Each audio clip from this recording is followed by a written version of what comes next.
नमस्कार दोस्तों, तथ्य कथा में आप सबका स्वागत है। अर्जुन की तलवार उठ गई थी और युधिष्ठिर की गर्दन तक पहुंच भी गई थी। जी हां, अपने ही बड़े भाई युधिष्ठिर की गर्दन तक। लेकिन फिर क्या हुआ? इस असंभव सी लेकिन सत्य घटना के बारे में हम आज यहां बात करेंगे। यह तो आपको पता होगा कि अयोध्यावासी श्री रामचंद्र ने लंकावासी रावण का अंत किया। लेकिन रावण ने अयोध्या जाकर कौन से अयोध्या नरेश का वध किया था? इस घटना के तथ्यों का भी हम पता लगाएंगे। मृत्यु के देवता यमराज को आज तक कौन परास्त कर पाया? लेकिन रावण ने न सिर्फ यमराज पे आक्रमण किया बल्कि उनकी सेना को तहस नहस करके उन्हें परास्त भी कर दिया। तथ्य कथा के एक और भाग में हम लेकर आ गए हैं ये 3 अजीबोगरीब प्रसंग। क्या ये तीनों सुनी सुनाई कहानियां हैं या इनका कहीं प्रमाण भी मिलता है? आज हम इसी के बारे में बात करेंगे।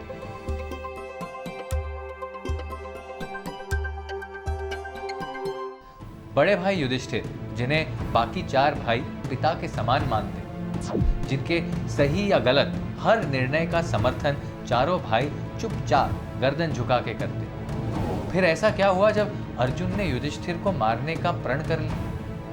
युधिष्ठिर युद्ध में दुर्योधन का सामना कर रहे थे। उनकी सहायता के लिए नकुल और सहदेव भी थे। दोनों तरफ से भयंकर युद्ध हो रहा था। बाणों का आक्रमण जारी था।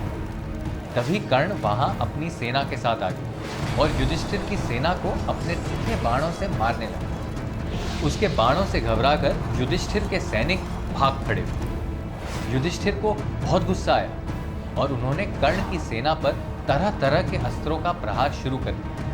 कर्ण ने भी नाराज, अर्धचंद्र, वत्सदंत जैसे अस्त्रों का प्रयोग किया और युधिष्ठिर की छाती को भेद डाला। युधिष्ठिर बुरी तरह से घायल हो गए।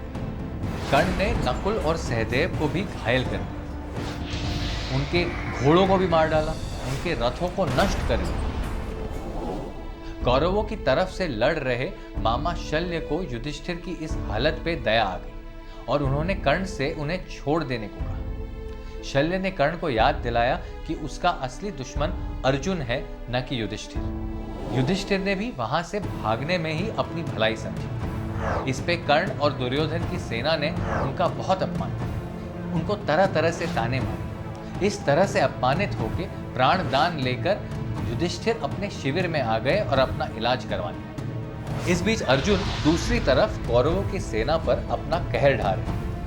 जब उन्होंने कर्ण को पांडवों की सेना में तबाही मचाते हुए देखा तो उससे युद्ध करने की इच्छा जाहिर की। लेकिन उनके सारथी श्री कृष्ण ने अर्जुन से कहा कि कर्ण ने युधिष्ठिर को बुरी तरह घायल कर दिया है, इसलिए पहले उनको देखने चलना चाहिए, फिर कर्ण का वध करेंगे। श्री कृष्ण का प्रस्ताव मानकर अर्जुन युधिष्ठिर को देखने चले गए। जब अपने शिविर में घायल युधिष्ठिर ने अर्जुन और श्री कृष्ण को एक साथ देखा तो वो खुशी से प्रसन्न हो गए। उन्हें लगा कि दोनों युद्ध भूमि छोड़ के यहां आए, इसका मतलब है कर्ण तो निश्चित ही मारा गया। वीर अर्जुन ने उसका वध कर दिया। युधिष्ठिर अर्जुन के गुणगान करने लगे कि पांडवों में वही था जो कर्ण को मार सकता था।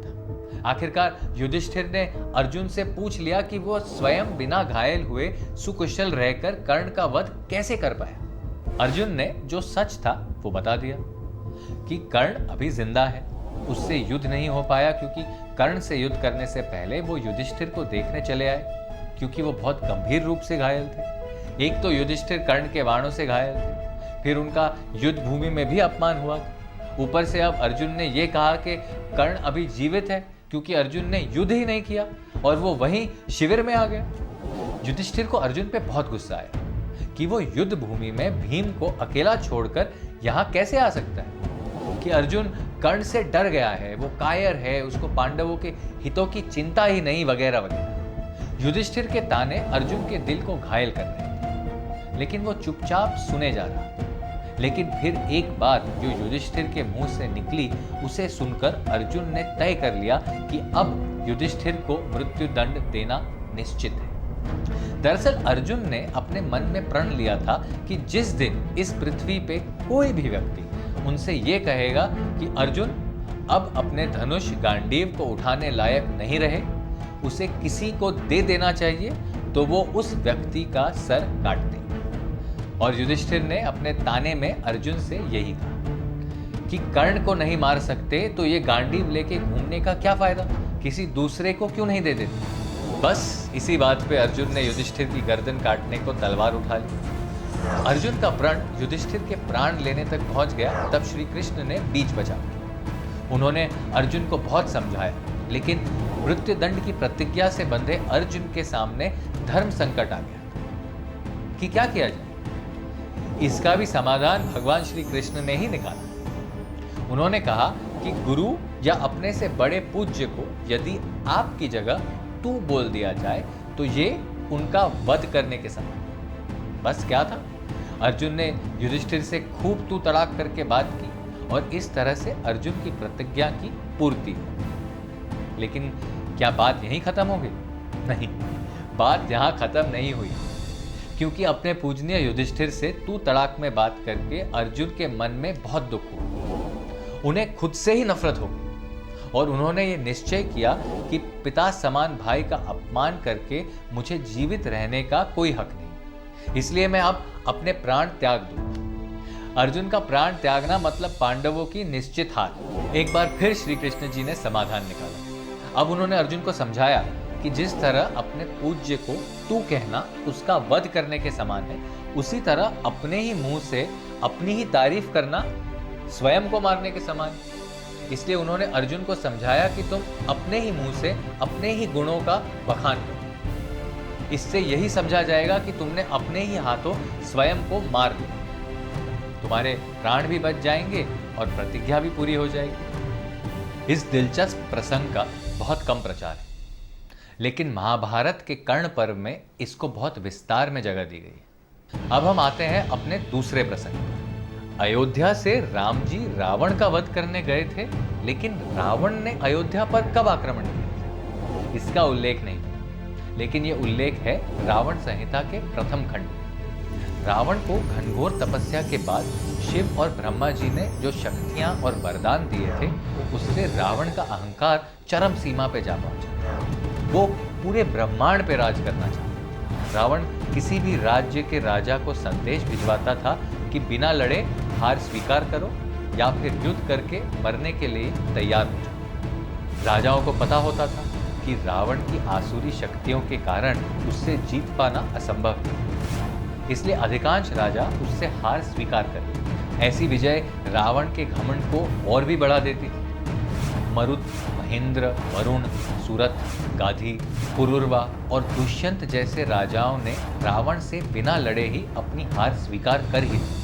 रावण के लिए कोई चुनौती नहीं बची थी, इसलिए उसने अपना रुख किया अयोध्या की। अयोध्या, वही राम जी वाली अयोध्या। लेकिन अयोध्या में उन दिनों इक्ष्वाकु नंदन अरण्यन का शासन था। उनसे भी रावण ने वही शर्त रखी कि या तो बिना लड़े हार स्वीकार करो या मरने के लिए तैयार हो जाओ। अरण्यन ने रावण की चुनौती को स्वीकार कर लिया और युद्ध की तैयारी शुरू कर दी। अरण्यन ने विशाल सेना इकट्ठी कर ली। इधर रावण भी अपनी सेना के साथ तैयार था। भयंकर युद्ध हुआ। भारी संख्या में सैनिक मारे गए। रावण को भी भरोसा नहीं था कि उसे अयोध्या में इतनी बड़ी टक्कर मिली। धीरे धीरे अरण्यन की सेना राक्षसों के सामने ऐसे खत्म होने लगी जैसे आग में पतंगे जल के राख हो जाते। अपनी सेना को ऐसे समाप्त होते देख राजा अरण्यन ने गुस्से में अपना धनुष उठाया और स्वयं युद्ध के लिए चले गए। अरण्यन के आते ही रावण की सेना में भगदड़ मच गई। उसकी सेना की कमान संभाल रहे शुक, मारीच, प्रहस्त, सारण पहले ही भाग खड़े। अब अरण्यन के सामने रावण था।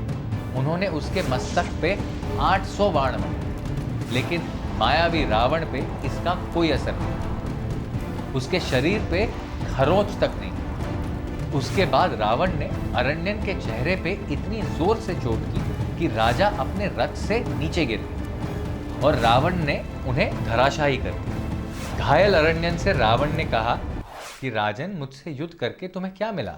तुम्हारी सेना, संपत्ति, प्रजा, राज्य सब नष्ट हो चुके। मैं मृत्यु बन के तुम्हारे सर पे खड़ा हूं। किसी ने तुम्हें मेरी शक्तियों के बारे में बताया नहीं?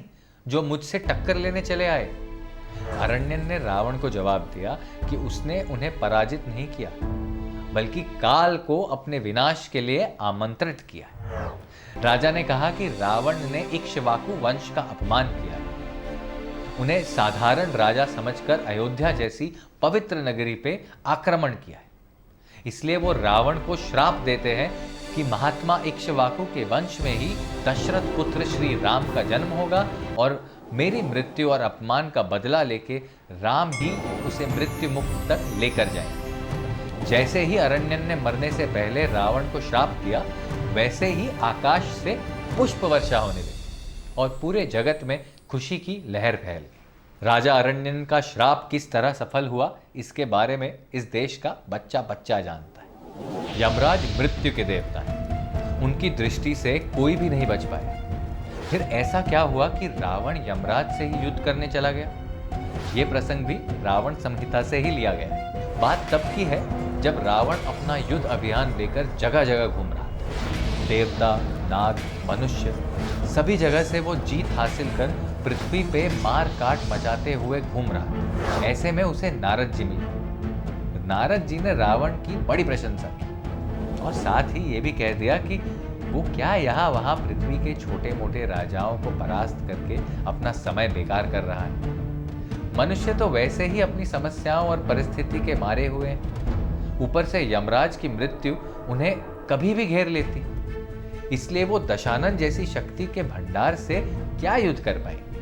नारद जी ने कहा कि अगर विजय ही प्राप्त करनी है तो मृत्यु लोक पे विजय प्राप्त करो, यमराज पे विजय प्राप्त करो। अगर तुमने यमराज को जीत लिया तो सबको जीत लिया। नारद जी की बात सुनकर रावण ने तय कर लिया कि वो यमराज का वध करेगा। जो यमराज प्राणियों को कष्ट देता है, उन्हें मृत्यु देता है, अब रावण उसे मृत्यु देगा। लेकिन काल जिनके वश में रहता है, उस काल को रावण कैसे वश में करेगा? नारद जी को लगा कि ये युद्ध तो सृष्टि का सबसे भयंकर युद्ध हो, इसलिए वो इसका अनुभव करने मृत्युलोक चले गए और यमराज को चेतावनी भी दे दी कि रावण से सावधान रहे। रावण अपने पुष्पक विमान से पूरे उत्साह से यमराज के लोक में पहुंच गया।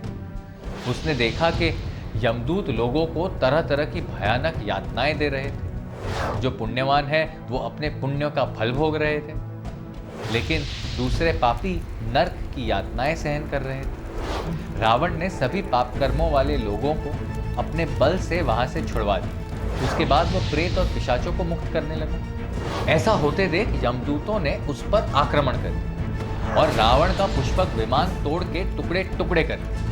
लेकिन विमान फिर से वैसे का वैसा हो गया, क्योंकि वो विमान अक्षय था, यानी कभी न टूट सकने वाला। रावण यमलोक के पेड़, पर्वत और बाकी सब चीजें उठा उठा के फेंकने लगे। उसके मंत्री, उसके सैनिक भी घनघोर युद्ध करने लगे। रावण बुरी तरह घायल हो गया, लेकिन फिर भी उसने यमराज के सैनिकों पर पाशुपत अस्त्र छोड़ा, जिससे यमराज के सारे सैनिक नष्ट हो गए। अब यमराज गुस्से में अपने रथ पे रावण के सामने आए।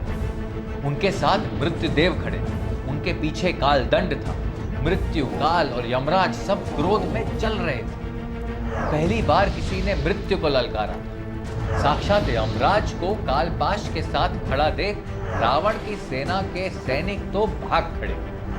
दोनों तरफ से शक्तियों का प्रयोग शुरू हो गया, लेकिन यमराज ने रावण की छाती पर उनकी शक्तियों का प्रहार किया, जिससे रावण एकदम सुध बुध खो गया। उसके बाद यमराज ने उस पर प्रहार जारी रखा और रावण ने भी उनका मुकाबला किया। रावण ने 4 बाण मृत्यु को मारे और 7 बाण यमराज के सारथी को मारकर घायल कर दिया। उसके बाद उसने यमराज के ऊपर 1,00,000 बाण चलाए, जिससे यमराज का पूरा शरीर घायल हो। इधर मृत्यु ने यमराज से रावण को मारने की इजाजत मांगी, लेकिन यमराज ने कहा कि इसको मैं मारूंगा, और ये कह के उन्होंने अपना कालदंड उठाया। उसके पीछे कालपाश विराजमान थे। कालदंड रावण को भस्म करने को तैयार था। ऐसा लग रहा था कि रावण आज यमराज के हाथों ही मृत्यु को प्राप्त हो जाए। लेकिन तो क्या रावण को मृत्यु मिली? यमराज अपने कालदंड से रावण पर प्रहार करने ही वाले थे, तभी ब्रह्मा जी प्रकट हो। ब्रह्मा जी ने यमराज से कहा कि मैंने रावण को वरदान दिया है कि इसकी मृत्यु देवताओं द्वारा नहीं होगी। अगर आज आप इसे मार देते हैं तो मेरा वरदान निष्फल और झूठा हो जाएगा और मुझे इस सृष्टि में असत्य के लिए जाना जाएगा। इस सृष्टि में ब्रह्म का मान बना रहे, इसके लिए कृपया रावण को छोड़ दीजिए। यमराज ने ब्रह्मा जी का मान रख लिया और युद्ध भूमि छोड़ के चले गए। रावण ने इसे अपनी विजय माना और अपनी विजय की खूब खुशी मनाई। अगर रावण की मृत्यु यमराज के हाथों हो जाती तो शायद हमें मर्यादा पुरुषोत्तम राम न मिलते और हमारी संस्कृति की कहानी कुछ और ही होती। तथ्य कथा का यह भाग आपको कैसा लगा? इस बारे में हमारा मार्गदर्शन करते रहे। हम इस तरह की और भी कहानियों को तथ्यों के साथ आप तक लाते रहेंगे। फिर मिलेंगे। नमस्कार।